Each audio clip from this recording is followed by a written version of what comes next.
الحمد لله نحمده ونستعينه ونستغفره ونعوذ بالله من شرور أنفسنا ومن سيئات أعمالنا من يهده الله فلا مضل له ومن يضلل فلا هادي له أشهد أن لا إله إلا الله وحده لا شريك له وأشهد أن محمدا عبده ورسوله وخيرته من خلقه أجمعين اللهم صل على محمد وعلى آل محمد كما صليت على إبراهيم وعلى آل إبراهيم إنك حميد مجيد اللهم بارك على محمد وعلى آل محمد كما باركت على إبراهيم وعلى آل إبراهيم إنك حميد مجيد أما بعد فاتقوا الله عباد الله أوصيكم ونفسي أولا بتقوى الله كما وصانا الله بذلك يا أيها الذين آمنوا اتقوا الله حق تقاته ولا تموتن إلا وأنتم مسلمون يا أيها الناس اتقوا ربكم الذي خلقكم من نفس واحدة وخلق منها زوجها وبث منهما رجالا كثيرا ونساء واتقوا الله الذي تساءلون به والأرحام إن الله كان عليكم رقيبا يا أيها الذين آمنوا اتقوا الله وقولوا قولا سديدا يصلح لكم أعمالكم ويغفر لكم ذنوبكم ومن يطع الله ورسوله فقد فاز فوزا عظيما اللهم ربنا آتنا في الدنيا حسنة وفي الآخرة حسنة وقنا عذاب النار ربنا لا تزغ قلوبنا بعد إذ هديتنا وهب لنا من لدنك رحمة إنك أنت الوهاب اللهم اهدنا وسددنا اللهم اغفر لنا يا غافر المذنبين وارحمنا يا أرحم الراحمين സ്നേഹാദരണീയരായ സത്യവിശ്വാസികളെ, സഹോദരി സഹോദരന്മാരെ, അല്ലാഹുവിന്റെ നിയമനിർദ്ദേശങ്ങൾ, വിധിവിലക്കുകൾ ജീവിതത്തിൽ ഉടനീളം കാത്തു സൂക്ഷിക്കണമേ എന്ന് എന്നെ മറക്കാതെ നിങ്ങളെയും ഓർമ്മപ്പെടുത്തുകയാണ്. അള്ളാഹുവിനുള്ള തഖ്വ കൊണ്ട് വസിയത്ത് ചെയ്യുകയാണ്. ഏതൊരു വിശ്വാസിക്കും, ഏതു മതക്കാരനാകട്ടെ, ഏതൊരു ആദർശ രംഗത്ത് നിലകൊള്ളുന്ന ആൾക്കും എടുത്തു കാണിക്കുവാൻ ചില നേതാക്കന്മാരും അവരുടെ ഇതിഹാസ ചരിത്ര കഥാപാത്രങ്ങളും ഒക്കെ ഉണ്ടാകും. വിശ്വാസികളായ നമുക്കും എടുത്തു കാണിക്കാവുന്ന ചില നേതാക്കന്മാർ, മാതൃകാ വ്യക്തിത്വങ്ങൾ നമുക്കുമുണ്ട്. എന്ത് വിഷയം വരുമ്പോഴും നമുക്ക് മാതൃകയായ ചില ആളുകളെ നമ്മൾ എടുത്തു കാണിക്കും. മുഖ്യമായും പ്രവാചകന്മാരാണ്. അത് കഴിഞ്ഞാൽ പിന്നെ വിശ്വാസികളായ നമ്മൾ എടുത്തു കാണിക്കാറുള്ളത് നബീന മുഹമ്മദ് സല്ലല്ലാഹു അലൈഹി വസല്ലമയോടൊപ്പം വിശ്വസിക്കുകയും തിരുമേനിയെ കാണുകയും ഈ ദീനിന്റെ പ്രചാരണത്തിന് വേണ്ടി വരും തലമുറകൾക്ക് സത്യസന്ധമായി അമാനത്തോടുകൂടി ദീന് കൈമാറുകയും ചെയ്ത ത്യാഗവും സഹനവും ജീവിതത്തിൽ നിലനിർത്തിയ സഹാബാ കിറാമാണ്. നബി സല്ലല്ലാഹു അലൈഹി വസല്ലമ തങ്ങളെ കാണുകയും മുഅ്മിനായി വിശ്വസിക്കുകയും അങ്ങനെ ഈമാനിൽ മരണപ്പെടുകയും ചെയ്ത ആളുകളെയാണ് സഹാബ എന്ന് പറയുന്നത്. നബി തങ്ങളെ കാണാൻ, നബിയോടൊപ്പം സഹവസിക്കാൻ, വിശ്വാസിയായി നബിയെ കണ്ടുമുട്ടി വിശ്വാസിയായി മരണപ്പെടാൻ ഒരാൾക്ക് കഴിഞ്ഞാൽ ആ വ്യക്തിയെ നാം പറയുന്നത് സഹാബി എന്നാണ്. അവർക്ക് പല സവിശേഷതകളുമുണ്ട്. അത് നമ്മുടെ വിശ്വാസത്തിന്റെ ഭാഗമാണ്. അവർ വെറും ഈ മുസ്ലിം സമൂഹത്തിലെ കേവല മെമ്പർമാർ അല്ല. അവർ നബി തങ്ങളോടൊപ്പം സഹവസിച്ചവരാണ്. ഈ ദീനിനെ വളർത്തിയവരാണ്. നമുക്ക് കൈമാറിയ നമ്മുടെ മാതൃകാ നായകന്മാരാണ്. അവരോടുള്ള സ്നേഹവും ബഹുമാനവും ഒക്കെ അത് നമ്മുടെ ഈമാനിന്റെ ഭാഗമാണ്. ഒരുപാട് പ്രത്യേകതകൾ സഹാബത്തിനുണ്ട്. നബിയെ കണ്ടു എന്നത്, തിരുമേനിയെ, അവിടത്തെ തിരുശരീരം, തിരുവദനം, അത് കാണാൻ ഭാഗ്യം ലഭിക്കുക എന്നത് തന്നെ വലിയ സവിശേഷതയാണ്. മറ്റാർക്കും കിട്ടിയിട്ടില്ല. ഈ ദുനിയാവിൽ വെച്ച് അഷ്റഫുൽ ഖൽക്കിനെ കാണാൻ ഭാഗ്യം കിട്ടിയവർ, വിശ്വസിക്കാൻ ഭാഗ്യം കിട്ടിയവർ, കൂടെ ദീനിനെ വളർത്താൻ അതിനുവേണ്ടി പണിയെടുക്കാൻ ഭാഗ്യം ലഭിച്ചവർ, ഇത് വേറെ ആർക്കും കിട്ടിയിട്ടില്ല. അത് വലിയൊരു സവിശേഷത തന്നെയാണ്.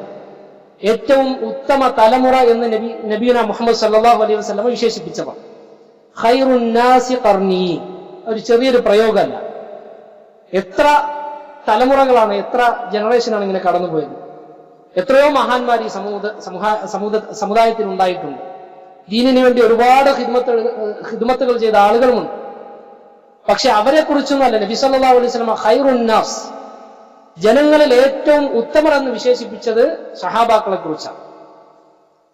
പിന്നെ ഉത്തമ തലമുറകളായ സുമ്മല്ലദീന യലൂനഹും സുമ്മല്ലദീന യലൂനഹും, രണ്ട് തലമുറകളെ കൂടി എണ്ണി പറഞ്ഞിട്ടുണ്ട്. അവരാണ് താബിഈങ്ങൾ, അഥവാ സഹാബാക്കളെ കണ്ടിട്ടുണ്ട്, പ്രവാചക തിരുമേനിയെ കാണാൻ കഴിഞ്ഞിട്ടില്ല സല്ലല്ലാഹു അലൈഹി വസല്ലം.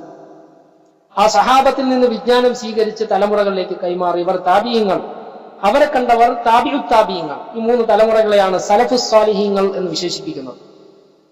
സച്ചരിതരായ, സന്മാർഗത്തിൽ നിന്ന് വ്യതിചലിക്കാതെ സഞ്ചരിച്ച മാതൃകായോഗ്യരായ മൂന്ന് തലമുറകൾ, അതാണ് സലഫ് സ്വാലിഹ്. ആ മാർഗം സ്വീകരിച്ചവരെ സലഫികൾ എന്നും പറയും. അല്ലാതെ അതൊരു പ്രത്യേകം ഒരു ഇസമൊന്നുമല്ല, അതൊരു മാർഗരേഖയാണ്. മാതൃകായോഗ്യരായ മുസ്ലിം ഉമ്മത്ത് അംഗീകരിക്കുന്ന, അനുധാവനം ചെയ്യാൻ കൊള്ളാവുന്ന ഒരു തലമുറയെ കുറിച്ച് വിശേഷിപ്പിക്കുന്നതാണ് സലഫ്. അവരുടെ മാർഗം സ്വീകരിച്ചവർ സലഫികൾ. നമ്മൾ സലഫികളാകണം. അല്ലാഹു സുബ്ഹാനഹു വ തആല സലഫുകളെ കുറിച്ച് സഹാബത്തിനെ പ്രത്യേകം എടുത്തു പറഞ്ഞത് നമുക്ക് വിശുദ്ധ ഖുർആനിലെ അനേകം സ്ഥലത്ത് കാണാം. അവരെ പ്രശംസിച്ചാ പറഞ്ഞിട്ടുള്ളത്. വസ്സാബിഖൂനൽ അവ്വലൂൻ മിനൽ മുഹാജിരീന വൽ അൻസാർ, മുഹാജിറുകളിൽ നിന്നും അൻസാറുകളിൽ നിന്നും വിശ്വാസം കൊണ്ട് നേരത്തെ തന്നെ മുൻകടന്ന ആളുകൾ. ആരാണ് മുഹാജിറുകൾ? നമുക്കൊക്കെ അറിയാം. വിശുദ്ധ മക്കയിൽ നിന്ന് ആദർശം നിലകൊണ്ട് അത് സ്വീകരിച്ചതിന്റെ പേരിൽ നാട് കടത്തപ്പെട്ടവർ, അല്ലെങ്കിൽ സ്വദേശം വെടിയാൻ നിർബന്ധമായി മദീനയിലേക്കും മറ്റും ഹിജറ പോയ ആളുകളാണ് മുഹാജിറുകൾ. ഹിജറ ചെയ്തവർ, അതാണ് അതിന്റെ അർത്ഥം മുഹാജിറുകൾ. അൻസാറുകൾ എന്ന് പറഞ്ഞാൽ ഹിജറ ചെയ്തു വന്ന വിശ്വാസികളായ സഹോദരങ്ങളെ സ്വീകരിക്കുകയും മദീന എന്ന ആ നാട് വിശ്വാസത്തിന്റെ ഗേഹമായി അവരെ സ്വീകരിച്ച്, അവരെ സഹോദരങ്ങളായി സ്വീകരിച്ച് വേണ്ട എല്ലാ കാര്യങ്ങളും സൗകര്യങ്ങളും ഒരുക്കി കൊടുത്തവർ സഹായികൾ എന്ന അർത്ഥത്തിൽ അൻസാരികൾ എന്ന് വിശേഷിക്കും. അവരെ കുറിച്ച് അല്ലാഹു തആല പറഞ്ഞത് അവരെയും വല്ലദീന തബഊഹും ബിഇഹ്സാൻ, നല്ല നിലയ്ക്ക് ഇവരുടെ മാർഗം സരണി സ്വീകരിച്ച് പിന്തുടർന്ന ആളുകളെയും റളിയല്ലാഹു അൻഹും, അല്ലാഹു തൃപ്തിപ്പെട്ടുന്ന, വറദൂ അൻഹു, അല്ലാഹു വാഗ്ദാനം ചെയ്ത പ്രതിഫലത്തിലും അവരും സംതൃപ്തരാണ്. നമുക്ക് എന്തൊരു പ്രശംസയാണത്. അല്ലാഹു സുബ്ഹാനഹു വ തആല തുടർന്ന് പറഞ്ഞത് വഅഅദ്ദ ലഹും ജന്നാത്തിൻ തജ്രി തഹ്തഹൽ അൻഹാർ ഖാലിദീന ഫീഹാ അബദ, എന്നെന്നും ശാശ്വതരായിക്കൊണ്ട് താഴ്ഭാഗത്തുകൂടി അരുവികൾ ഒഴുകുന്ന സ്വർഗീയ പൂങ്കാവനങ്ങളിൽ അവർക്ക് അല്ലാഹു എല്ലാവിധ സൗകര്യങ്ങളും ഒരുക്കി വെച്ചിരിക്കുന്നു എന്നാണ്. അത് അവർക്കുള്ളതാണ്. അല്ലാഹു എടുത്തു പറഞ്ഞു, വലിയൊരു പ്രശംസയാണ്. ദാലികൽ ഫൗസുൽ അദീം, അതിമഹത്തായ വിജയം അതാണ്. എങ്കിൽ ആ സ്വഹാബാക്കൾ സഞ്ചരിച്ച മാർഗം സ്വീകരിച്ചാൽ പ്രിയപ്പെട്ട സഹോദരങ്ങളെ, നമുക്കും ഈ പറഞ്ഞ സ്വർഗം, ഈ പറഞ്ഞ വിജയം നമുക്ക് നേടാൻ കഴിയും. അതുകൊണ്ട് സഹാബാക്കളെ സ്നേഹിക്കൽ നമ്മുടെ വിശ്വാസത്തിന്റെ ഭാഗമാണ് എന്ന് നമ്മൾ മനസ്സിലാക്കേണ്ടതുണ്ട്. ഈ സഹാബാക്കളെ കുറിച്ച്, നബിയുടെ അനുചരന്മാരെ കുറിച്ച് മുൻകഴിഞ്ഞ വേദഗ്രന്ഥങ്ങളിൽ പോലും പ്രശംസയുണ്ട്. അവരെ മദ്ഹ് ചെയ്ത് പറഞ്ഞിട്ടുണ്ട്. സൂറത്തുൽ ഫത്ഹിന്റെ അവസാന വചനം നമുക്ക് ഇങ്ങനെ വായിക്കാൻ കഴിയും. മുഹമ്മദുർ റസൂലുള്ളാഹ്, മുഹമ്മദ് അള്ളാഹുവിന്റെ ദൂതനാണ്. വല്ലദീന മഅഹു അശിദ്ദാഉ അലൽ കുഫാരി റുഹമാഉ ബൈനഹും, അവിശ്വാസികളോട് ആദർശനിഷ്ഠത കാർക്കശ്യം കാണിക്കുന്നവരും വിശ്വാസികളോട് പരസ്പരം കാരുണ്യത്തോട് സഹവർത്തിക്കുന്നവരുമായ സഹാബാക്കൾ നബിയോടൊപ്പമുണ്ട്. അവരെ പ്രശംസിക്കാൻ അല്ലാഹു തആല അവരെ കുറിച്ച് പറഞ്ഞത് റുഹമാഉ ബൈനഹും, പരസ്പരം അവർക്കിടയിൽ കാരുണ്യത്തോടുകൂടി റഹ്മത്തോടുകൂടി ഇടപഴകുന്നു എന്നാണ്. മാത്രമല്ല തറാഹും റുക്അൻ സുജ്ജദൻ യബ്തഗൂന ഫദ്ലൻ മിനല്ലാഹി വരിദ്വാന, സാഷ്ടാംഗം നമിക്കുന്നവരും അഥവാ റുകൂഉം സുജൂദും ചെയ്യുന്ന, അള്ളാഹുവിന് വേണ്ടി ഇബാദത്തിൽ ഏർപ്പെടുന്ന ആളുകൾ, അള്ളാഹുവിന്റെ തൃപ്തി കാക്ഷിക്കുന്ന ആളുകൾ, അവരാണ് സഹാബാക്കൾ. അവരെ അള്ളാഹു അല്ലാതെ പ്രശംസിച്ചു. സീമാഹും ഫീ വുജൂഹിഹിം മിൻ അസരി സുജൂദ്, സാഷ്ടാംഗം ചെയ്തതിന്റെ അടയാളങ്ങൾ അവരുടെ മുഖങ്ങളിൽ കാണാം. നിസ്കാരത്ത് അഴമ്പുണ്ടാകുന്നത് ഈമാനിന്റെ ശോഭ അവരുടെ മുഖങ്ങളിലുണ്ട്, വിശ്വാസത്തിന്റെ തെളിമ അവരിലുണ്ട്, ആദർശ ധീരത നിഷ്ഠത അവരിൽ തെളിഞ്ഞു കാണാം. അന്ന് സഹാബാക്കൾ അവർ അല്ലാഹു തആല എടുത്ത് പ്രശംസിച്ചു പറഞ്ഞു, മസലുഹും ഫിത് തൗറാത്ത്, അവരുടെ ഉപമ തൗറാത്തിലുണ്ട്, അതുപോലെ വമസലുഹും ഫിൽ ഇൻജീൽ, ഇൻജീലിലുമുണ്ട് എന്നൊക്കെ പറഞ്ഞ് അല്ലാഹു തആല ഈ സഹാബാക്കളെ പ്രശംസിക്കുന്നത് നമുക്ക് കാണാൻ കഴിയും.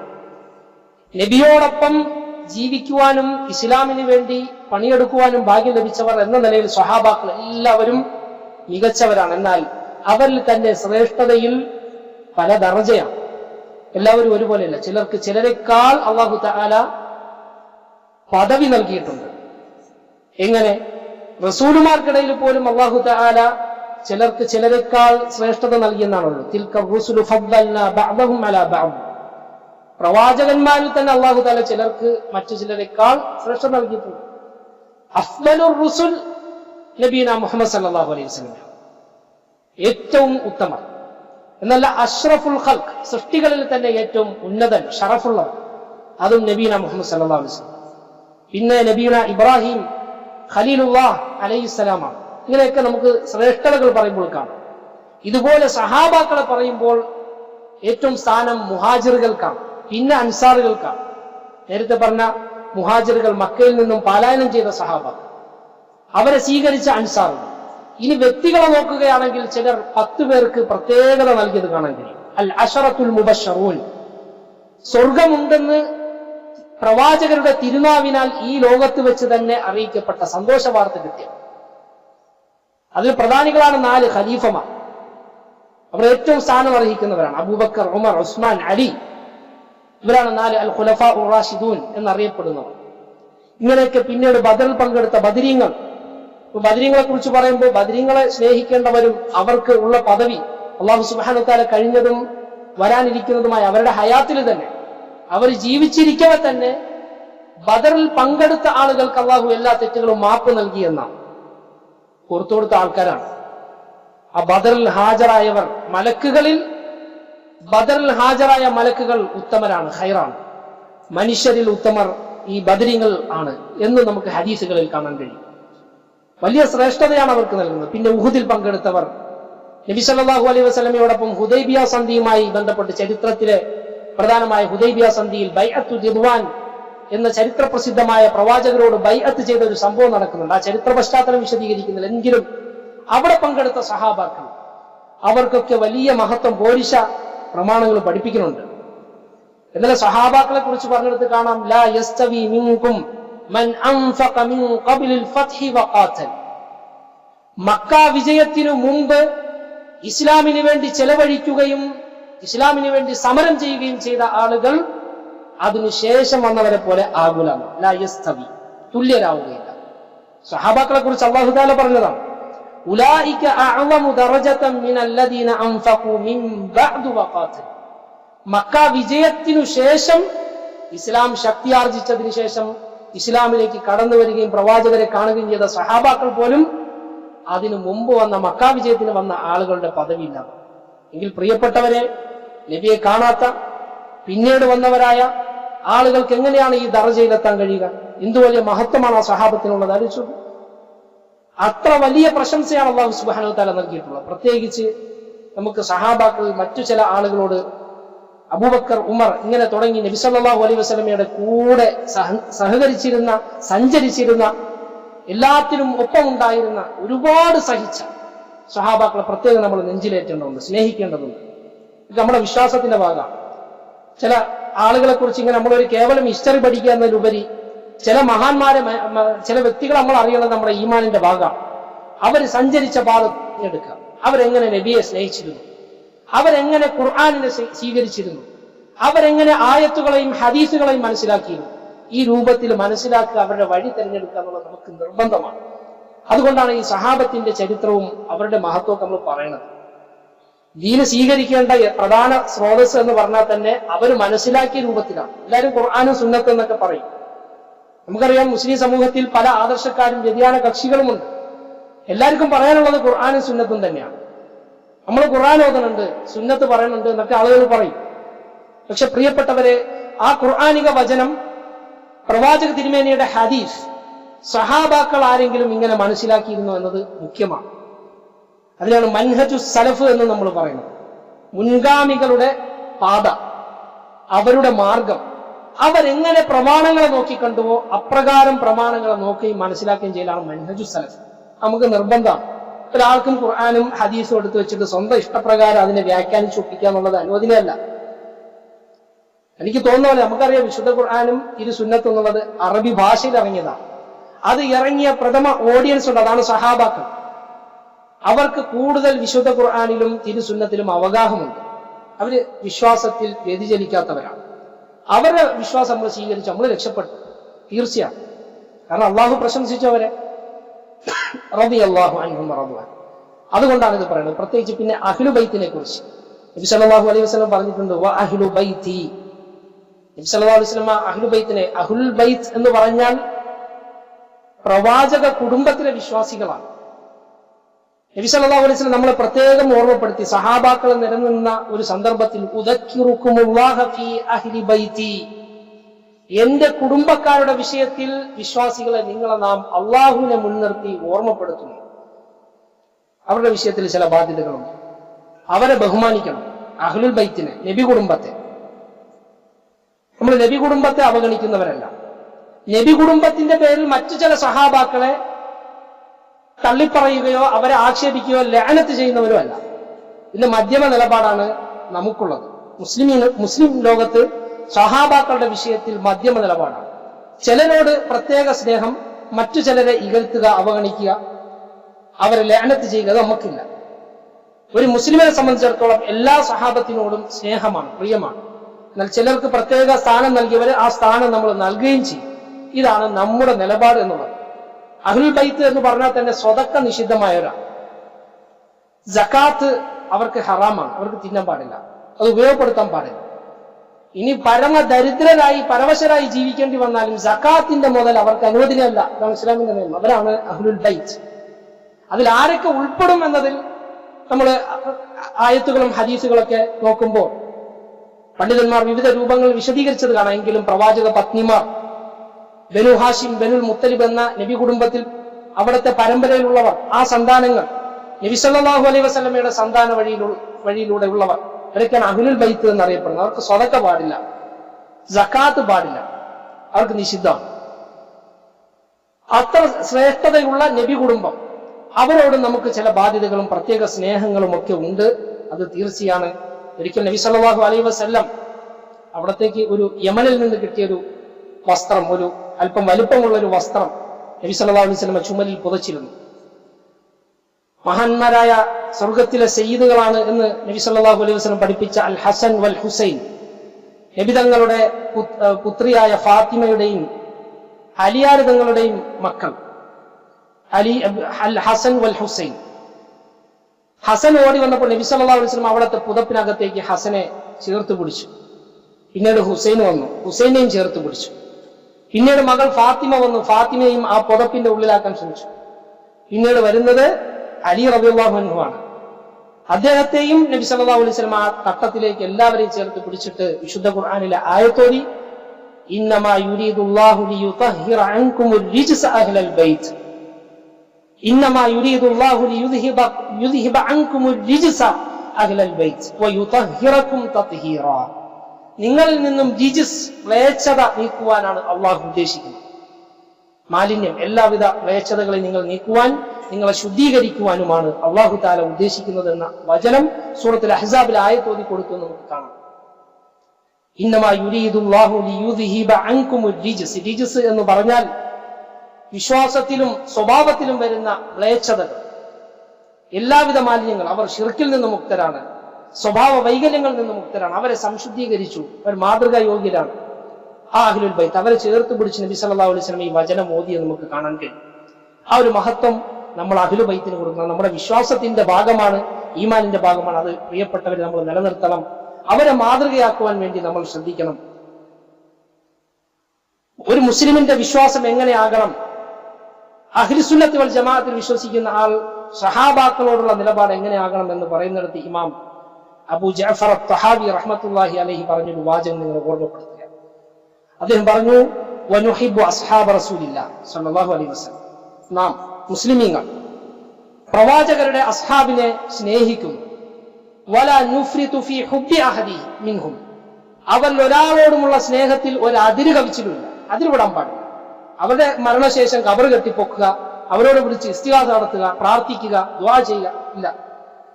അഹ്ലു ബൈത്തിൽ എന്തെങ്കിലും പ്രത്യേക ദൈവികത്വം കൽപ്പിക്കുക ഇല്ല, അതിര് കവിച്ചിലില്ല. എന്നാൽ എല്ലാവരെയും നമ്മൾ സ്നേഹിക്കുന്നു. മാത്രമല്ല വലാ നതബറഉ മിൻ അഹദി മിൻഹും, സഹാബാക്കളിൽ ഒരാളോട് നമുക്ക് വിദ്വേഷമില്ല, ആരും നമ്മൾ മുക്തരല്ല, എല്ലാവരും സ്നേഹിക്കും, ചേർത്ത് പിടിക്കും. ചില ആളുകളൊക്കെ കാണാം മഹാനായ മുആവിയ റളിയല്ലാഹു അൻഹുവിനെ അധിക്ഷേപിച്ചുകൊണ്ട് സംസാരിക്കുന്നു. ഇന്ന് സമൂഹത്തിൽ വ്യാപകമാണ്. സമൂഹ മാധ്യമങ്ങളിൽ പ്രത്യക്ഷപ്പെടുകയും ഇസ്ലാമിക ചരിത്രത്തെ വക്രീകരിച്ചുകൊണ്ട് മഹാരഥന്മാരായി ഉമ്മത്തിന് വേണ്ടി എല്ലാം ചെയ്ത, ഒരുപാട് ചെയ്ത ആളുകളെ ഒന്നും ചെയ്യാത്ത കുറെ ആളുകൾ വന്ന് ഉമ്മത്തിന് വിനാശമുണ്ടാക്കുന്ന തെറ്റായ വിശ്വാസങ്ങൾ പ്രചരിപ്പിക്കുന്ന ആളുകൾ, ഇതുപോലുള്ള സഹാബാക്കൾ ചീത്ത പറയുന്നത് നമുക്ക് കാണാൻ കഴിയും. നൗദുബില്ല, നമ്മൾ അത്തരക്കാരെ അവഗണിക്കുക, അത് നമ്മുടെ വിശ്വാസമല്ല എന്ന് തിരിച്ചറിയും. സഹാബാക്കൾ കുറ്റമുക്തരല്ല, പാപമുക്തരല്ല എന്നത് അഹ്ലുസുന്നത്തിന്റെ വിശ്വാസമാണ്. നമുക്കൊരു തർക്കമുണ്ട്. സഹാബികൾ മനുഷ്യരാണ്, പ്രവാചകന്മാരെ പോലെ മഅസൂമികളല്ല. ചിലപ്പോൾ ചില സ്ഖലിതങ്ങൾ വന്നിട്ടുണ്ടാകാം. പക്ഷേ എങ്കിലും ആ മഹാന്മാരെ നമ്മൾ സ്നേഹിക്കണം, ബഹുമാനിക്കണം. ഇമാം ത്വഹാവി റഹ്മത്തുള്ളാഹി പറഞ്ഞു, അവരോട് വെറുപ്പുള്ളവരോട് നമുക്ക് വെറുപ്പാണ്. സഹാബത്തിനെ വെറുക്കുന്നവർ അവനോട് നമുക്ക് വെറുപ്പാണ്, ബന്ധമില്ല. അവൻ നമുക്ക് സ്നേഹിക്കാൻ പാടില്ല. നമ്മൾ സ്നേഹിക്കുന്ന നമ്മുടെ ആദർശ പുരുഷന്മാരെ വെറുക്കുക, അബൂബക്കർ ഉമറിനെ വെറുക്കുക, അവരെ ലഅനത്ത് ചെയ്യുക. ഇത് വലിയ വിഷയമാണ് പ്രിയപ്പെട്ടവർ. എന്നിട്ട് ഇമാം ത്വഹാവി റഹ്മത്തുള്ളാഹി പറഞ്ഞു, വലാ നദ്കുറുഹും ഇല്ലാ ബിഖൈർ, നല്ലതല്ലാതെ അവരെ കുറിച്ച് നമ്മൾ ഒന്നും പറയില്ല. സഹാബത്തിനെ കുറിച്ച് വഹുബ്ബുഹും ദീനും വ ഈമാനും വ ഇഹ്സാൻ, സഹാബത്തിനോടുള്ള സ്നേഹം അത് ദീനാണ്, നമ്മുടെ മതമാണ്, ആദർശമാണ്, ഈമാനാണ്, അത് പുണ്യം, ഇഹ്സാനാണ്.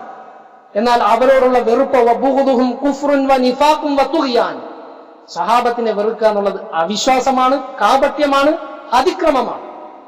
ഇത്ര വ്യക്തമാണ്. ഇതൊരു മുസ്ലിമിന്റെ ആദർശമായി മാറണം. അല്ലാഹു തആല നമ്മെ എല്ലാം ഈ ഒരു വിശ്വാസത്തിൽ സഹാബത്തിനെ സ്നേഹിക്കുന്ന, ബഹുമാനിക്കുന്നവരുടെ കൂട്ടത്തിൽ ഉൾപ്പെടുത്തുമാറാകട്ടെ.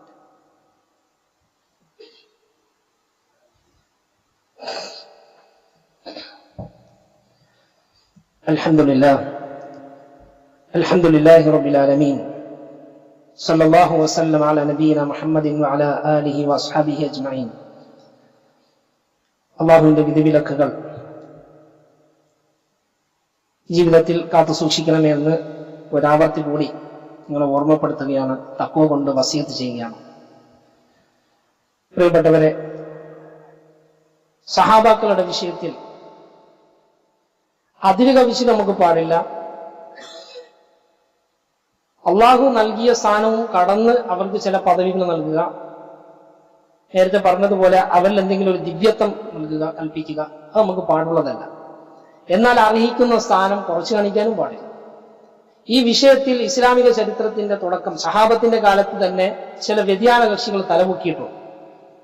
പ്രധാനമായി ഖവാരിജുകൾ എന്നറിയപ്പെടുന്നവർ സഹാബത്തിനെതിരെ അന്ന് അലി റളിയല്ലാഹു അൻഹുവിന്റെ ഖിലാഫത്തിൽ, ഭരണകാലഘട്ടത്തിൽ വിപ്ലവം നയിച്ച ഖലീഫയ്ക്കെതിരെ പോരാടിയ ആളുകളെയാണ് മുസ്ലിമീങ്ങളെ അവിശ്വാസികളായി കാണുകയും അലിക്ക് തെറ്റുപറ്റി, പിഴച്ചുപോയിട്ടുണ്ട്, അതുകൊണ്ട് അലി കാഫിറായി എന്നൊക്കെ പ്രചരിപ്പിക്കുകയും വിശ്വസിക്കുകയും ചെയ്തുകൊണ്ട് മുസ്ലിങ്ങൾ എന്ന് അവകാശപ്പെടുന്നവർ മുസ്ലിങ്ങൾക്കെതിരെ പോരാടുകയും രക്തം ചിന്തുകയും ചെയ്തവരാണ് ഖവാരിജ്. മറ്റൊരു വിഭാഗം അവിടെ തലപൊക്കി. അവരാണ് ഷിയാക്കൾ എന്നറിയപ്പെടുന്നവർ. ഷിഅത്തു അലി എന്നാണ് അവർ വിശേഷിപ്പിച്ചത്. ഷിയ എന്ന് പറഞ്ഞാൽ സംഘം, അനുഗാമികൾ എന്നൊക്കെയാണ് അതിന്റെ അർത്ഥം. അലിയുടെ ആളുകൾ എന്ന് പറയാൻ വേണ്ടിയിട്ടാണ് അവരത് ഉപയോഗിച്ചത്. എന്നാൽ അവർ അലിയുടെ എതിരാളികളായി. പ്രവാചകരെയും പ്രവാചക കുടുംബത്തെയും നിന്ദിച്ച ഇതുപോലൊരു വിഭാഗം വേറെയില്ല, ഷിയാക്കൾ. അവര് പിന്നീട് നബി കുടുംബത്തിന്റെ പേരിൽ പല അതിര് കവിച്ചിലുകൾ നടത്തി. അവരിൽ ചിലർ അലി റളിയല്ലാഹു അൻഹുവിന് ദൈവികത്വം പോലും കൽപ്പിച്ചിട്ടുണ്ട്. ഉലൂഹിയത്ത് അഥവാ അള്ളാഹു അലിയിൽ അവതരിച്ചിട്ടുണ്ട് എന്ന വിശ്വാസമുള്ളവർ പോലും ഉണ്ട്. അലിക്കാണ് നുബുവത്ത് കിട്ടേണ്ടത്, ജിബ്രീലിന് മാറിപ്പോയി, പിഴച്ചതാണ് എന്ന് വിശ്വസിക്കുന്നവരവരുണ്ട്. പല തരക്കാരാണ്, തീവ്രത കൂടിയ ചില ആളുകളാണ് പറയുന്നത്. ഇങ്ങനെയൊക്കെ പിഴച്ച വിശ്വാസമുള്ള ആളുകൾ. അത് തീർന്നില്ല. പിന്നീട് ഹുസൈൻ റളിയല്ലാഹു അൻഹു, നബി സല്ലല്ലാഹു അലൈഹി വസല്ലമയുടെ പേരക്കുട്ടി, നമുക്കറിയാം, ഹുസൈൻ റളിയല്ലാഹു അൻഹുവിന്റെ വധവുമായി ബന്ധപ്പെട്ട അതിനുശേഷം വീണ്ടും അവരുടെ വിശ്വാസത്തിൽ അനേകം വൈകല്യങ്ങൾ കടന്നു പിടിപ്പെടുകയും വിവിധ കക്ഷികളായി പിരിയുകയും ഇന്നും മുസ്ലിം ലോകത്തിന് ഇന്നും വിനാശകാരികളായി പ്രവർത്തിക്കുന്ന ഒരു വിഭാഗമാണ് ഷിയാക്കൾ. അവർ നമ്മൾ സൂക്ഷിക്കേണ്ടത്. വിശ്വാസ രംഗത്തും അവരുടെ ഇടപെടലുകളുമൊക്കെ മുസ്ലിം സമൂഹത്തിന് അവർ വരുത്തി വെക്കുന്ന വിന ചെറുതൊന്നുമല്ല. ഇത് പറയാനൊരു കാര്യം, പ്രത്യേകിച്ച് ഇപ്പോൾ ജൂത സയനിസ്റ്റ് ഭീകരരുമായി കൊണ്ട് അറിയപ്പെട്ട ഷിയാക്കളുടെ റാഫിദികൾ, തീവ്ര ഷിയാക്കൾ, അവർ നടത്തിയ ചില സംഘടനകളുമായി ബന്ധപ്പെട്ട് മുസ്ലിമീങ്ങളുടെ പൊതുവിലുള്ള ഒരു സമീപനം, അവരുടെ കാഴ്ചപ്പാടിലൊക്കെ ഒരുപാട് വ്യതിയാനങ്ങൾ കാണുന്നുണ്ട്. തെറ്റായ ചില സമീപനങ്ങൾ.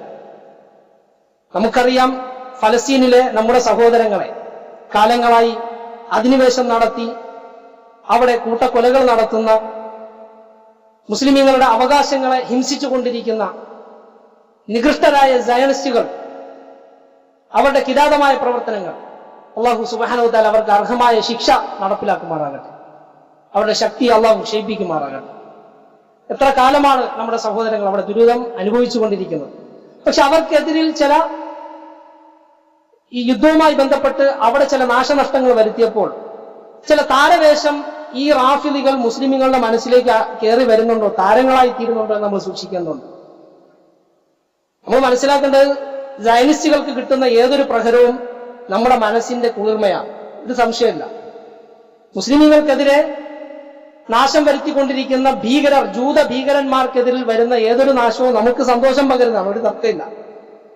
പക്ഷെ അതിനുവേണ്ടി പ്രയത്നവർ, അവരെ നമ്മൾ വായിക്കുമ്പോൾ, അവരെ മനസ്സിലാക്കുമ്പോൾ, ഈ ജൂതർ സയനിസ്റ്റുകൾ കാലങ്ങളായി എന്താണോ ചെയ്തുകൊണ്ടിരിക്കുന്നത് അതേ പ്രവർത്തനം, അല്ലെങ്കിൽ അതിനേക്കാൾ ഒരുപടി മുന്നിലെന്ന് പറയാം. മുസ്ലിമീങ്ങളെ കൂട്ടക്കൊല ചെയ്യുന്നതിലും കശാപ്പ് ചെയ്യുന്നതിലും ഒട്ടും പിന്നിലല്ലാത്തൊരു വിഭാഗം തന്നെയാണ് ഇറാനികൾ, റാഫിദികൾ. ഇറാഖിലും ലുബ്നാനിലും സിറിയയിലുമൊക്കെ കൂട്ടക്കുരുതികൾ നടത്തിയ ലക്ഷക്കണക്കിന് മുസ്ലിമീങ്ങൾ സ്വന്തം വീട് വിട്ട് പലായനം ചെയ്ത് സ്വന്തമായി ഭവനമില്ലാതെ ഭവനരഹിതരായി ഒരുപാട് കുട്ടികൾ, വൃദ്ധർ എല്ലാവരും കഷ്ടപ്പെടുന്ന ഒരു സാഹചര്യം വർഷങ്ങളായി ചെയ്തുകൊണ്ടിരിക്കുന്നവരാണ് ഇവർ. അപ്പൊ ഇവരൊരു പ്രഹരം ഏൽപ്പിച്ചു എന്നതുകൊണ്ട് നല്ലത്, നമുക്കറിയാം, അങ്ങനെ കരുതാം. സയനിസ്റ്റുകൾക്ക് വരുന്ന ഒരു പരിക്ക് നമുക്ക് ഖൈർ തന്നെയാണ്. നമ്മൾ അതിനെക്കുറിച്ച് നല്ലത്, പിന്നെ അള്ളാഹു സുബ്ഹാനഹു വ തആല അവർക്ക് നഷ്ടങ്ങൾ വരുത്തട്ടെ, അവരുടെ ശക്തിയെ ക്ഷയിപ്പിക്കട്ടെ എന്ന് തന്നെയാണ് മുസ്ലിമിന്റെ ആഗ്രഹം, സംശയമൊന്നുമില്ല. പക്ഷെ അതിന്റെ പേരിൽ നമ്മളോട് അതേ നിലപാട് സ്വീകരിക്കുന്ന ചില ആളുകൾ താരങ്ങളായി നമുക്ക് മാറരുത്. ഇവിടെ ആദർശം നമ്മൾ മനസ്സിലാക്കണം. അബൂബക്കർ, ഉമർ, ഉസ്മാൻ തുടങ്ങിയ സഹാബാക്കളെ ത്യാഗുന്ന, ശപിക്കുന്ന, കാഫിറുകളെന്ന് വിശ്വസിക്കുന്ന, ജൂതന്മാരെക്കാൾ നികൃഷ്ടരാണവർ. ആ അബൂബക്കറിനോടും ഉമറിനോടും സ്നേഹം വയ്ക്കുന്നവരും ജൂത നസാറാക്കളെക്കാൾ പിഴച്ചവരും അവരുടെ രക്തം ഹലാലാണെന്ന് വിശ്വസിക്കുന്ന ഇറാനി ഭരണകൂടം, അൽ ഇസ്നാ അശരിയ, തീവ്ര ഷിയ വിഭാഗം, അതൊരു ചെറിയ ഒരു മൃദുല സമീപനം ഒരു വിശ്വാസിക്ക് ഉണ്ടാകാൻ പാടില്ല, നമ്മൾ മനസ്സിലാക്കണം. കേവലം പിന്നെ സുന്നി ഷിയ ഒരു ആദർശ തർക്കമല്ലേ, അതൊക്കെ അവിടെ നിൽക്കട്ടെ. ഇപ്പോ സയനിസ്റ്റുകൾക്കെതിരെ ഉള്ള ഒരു പോരാട്ടമല്ലേ, അവരല്ലേ പിന്തുണയ്ക്കേണ്ടത് എന്നൊക്കെ ചിന്തിക്കുന്ന ആളുകളുണ്ട്. അവർ മനസ്സിലാക്കേണ്ടത്, പ്രിയപ്പെട്ട സഹോദരങ്ങളെ, പറഞ്ഞു, ഈ ഒരു വിഷയത്തിൽ അവർ ജൂതന്മാരെക്കാൾ മുമ്പിലാണ് മുസ്ലിമീങ്ങളെ വകവരുത്തുന്നതിൽ. എത്രയോ അവരുടെ ഗ്രന്ഥങ്ങളും പ്രസ്താവനകളും ഒക്കെ ഇപ്പോഴും നിലനിൽക്കുകയാണ്. ഇപ്പോഴും അവരുടെ ആദർശം അത് തന്നെയാണ്. ചരിത്രത്തിലുടനീളം വഞ്ചന മാത്രം മുസ്ലിമീങ്ങളോട് നടത്തിയിട്ടുള്ള വിഭാഗം, അത് നമ്മൾ പ്രത്യേകം ശ്രദ്ധിക്കുക. ഇത് പറയുമ്പോൾ ആരെങ്കിലും, ഇത് പറയുന്നവരെ, ഇറാൻ അല്ലെങ്കിൽ ഷിയ വിഭാഗത്തിനെതിരെ സംസാരിക്കുന്നവരെ സയനിസ്റ്റ് എന്ന് ചാപ്പകുത്തുന്ന ചില സ്വഭാവം നമ്മുടെ ആളുകളിൽ വന്നിട്ടുണ്ട്. നമ്മുടെ നാട്ടിൽ ചില സംഘടനക്കാരും ചില പ്രത്യേക ആളുകൾ, അജണ്ടകളുള്ളവരുമൊക്കെ. എന്നാൽ പിന്നെ ദുർബലരായി, പിന്നെ കാര്യമായി ഇടപെടാൻ കഴിയാത്ത അറബ് രാഷ്ട്രങ്ങൾ, എന്നാൽ മുസ്ലിമീങ്ങൾക്ക് സേവനം ചെയ്തുകൊണ്ടിരിക്കുന്ന പല രാജ്യങ്ങളെയും അവർ മുസ്ലിമീങ്ങളെ അവർക്കെതിരിൽ ചിന്തിക്കുവാനും അവർക്കെതിരെ തിരിയുവാനുമുള്ള പ്രേരണകൾ ഉണ്ടാക്കണം. പ്രത്യേകിച്ച് സൗദി അറേബ്യ പോലെ. ഇപ്പൊ ഖിലാഫത്തുർ റാഷിദ എന്നും ഖലീഫമാരുടെ ഭരണമൊന്നുമില്ല, നമുക്ക് എല്ലാവർക്കും അറിയാം. എങ്കിലും താരതമ്യേന മുസ്ലിങ്ങൾക്ക് ലോകത്ത് ഒരുപാട് സേവനങ്ങൾ ചെയ്തുകൊണ്ടിരിക്കുന്ന, തൗഹീദിനും ഇസ്ലാമിന്റെ പ്രചരണത്തിനും വേണ്ടിയൊക്കെ ഒരുപാട് നന്മകൾ ചെയ്തുകൊണ്ടിരിക്കുന്ന, താരതമ്യേന നമുക്ക് കാണാവുന്ന നല്ല ഭരണകൂടങ്ങളെയും നല്ല രാജ്യങ്ങളെയും, അഥവാ മുസ്ലിം രാജ്യങ്ങളെ, അവരെ തെറി പറയുക, അവർക്കെതിരിൽ ആളുകളെ തിരിച്ചുവിടുക, ഇത്തരം തീവ്ര ഷിയ വിഭാഗങ്ങളെ നിസാരവൽക്കരിക്കുക, മുസ്ലിങ്ങളിൽ സ്വാധീനം ഉണ്ടാക്കുക എന്നുള്ളൊരു പ്രവർത്തനം ഇപ്പൊ നടക്കാൻ. അത് പ്രത്യേകം എടുത്തു പറയാൻ ഉദ്ദേശിക്കുന്നത് മാത്രം. കഴിഞ്ഞ നമ്മുടെ ചില പ്രോഗ്രാമുകളിലൊക്കെ നിങ്ങൾ കണ്ടിട്ടുണ്ടാകും, പ്രൂഫ് പോയിന്റ് എന്ന ഒരു പ്രോഗ്രാം. നിങ്ങൾ അത് കണ്ടിട്ടില്ലെങ്കിൽ കാണുക. അതിൽ പ്രത്യേകം എടുത്ത് വിഷയങ്ങളൊക്കെ ചർച്ച ചെയ്യുന്നുണ്ട്. ഷിയാക്കൾ മുസ്ലിം ലോകത്തെ വരുത്തുന്ന അപകടങ്ങൾ. അല്ലാഹു സുബ്ഹാനഹു വ തആല ഇത്തരം ആളുകളുടെ വിനാശത്തിൽ നിന്നും നമ്മയും നമ്മുടെ സമൂഹത്തെയും കാത്തുരക്ഷിക്കുമാറാകട്ടെ. അല്ലാഹു സുബ്ഹാനഹു വ തആല ഇസ്ലാമിനും മുസ്ലിമീങ്ങൾക്കുമെതിരിൽ ചിന്ത കൊണ്ടും കായികമായും അവരെ നശിപ്പിക്കുവാൻ, അവരെ തളർത്തുവാൻ പരിശ്രമിക്കുന്നവർക്ക് അള്ളാഹു അവരുടെ കുതന്ത്രങ്ങൾ അവരുടെ നേരെ തിരിച്ചുവിടുമാറാകട്ടെ. നമുക്ക് ഈമാൻ ഇസ്സത്തും അള്ളാഹു പ്രദാനം ചെയ്യുമാറാകട്ടെ. ഫലസ്തീനിൽ ദുരിതമനുഭവിക്കുന്ന നമ്മുടെ സഹോദരങ്ങൾക്ക് അള്ളാഹു തആല ആശ്വാസമേകുമാറാകട്ടെ. അവർക്ക് സഹായവും അള്ളാഹുവിന്റെ വിജയവും അവർക്ക് പ്രദാനം ചെയ്യുമാറാകട്ടെ. നമ്മിൽ നിന്നും രോഗം കൊണ്ട് വലയുന്നവർക്ക് അള്ളാഹു രോഗശമനം പ്രദാനം ചെയ്യുമാറാകട്ടെ. സാമ്പത്തിക പരാധീനതകളാൽ ബുദ്ധിമുട്ടുന്നവർക്ക് അള്ളാഹു എളുപ്പമുണ്ടാക്കട്ടെ. ദുനിയാവിന്റെ കുടിസത അള്ളാഹു നീക്കി അള്ളാഹുവിനെ മാത്രം ആശ്രയിക്കുന്ന, അവരിൽ പ്രതീക്ഷ അർപ്പിക്കുന്ന വിശ്വാസികളാക്കി അള്ളാഹുവിനെ തീർക്കുമാറാകട്ടെ.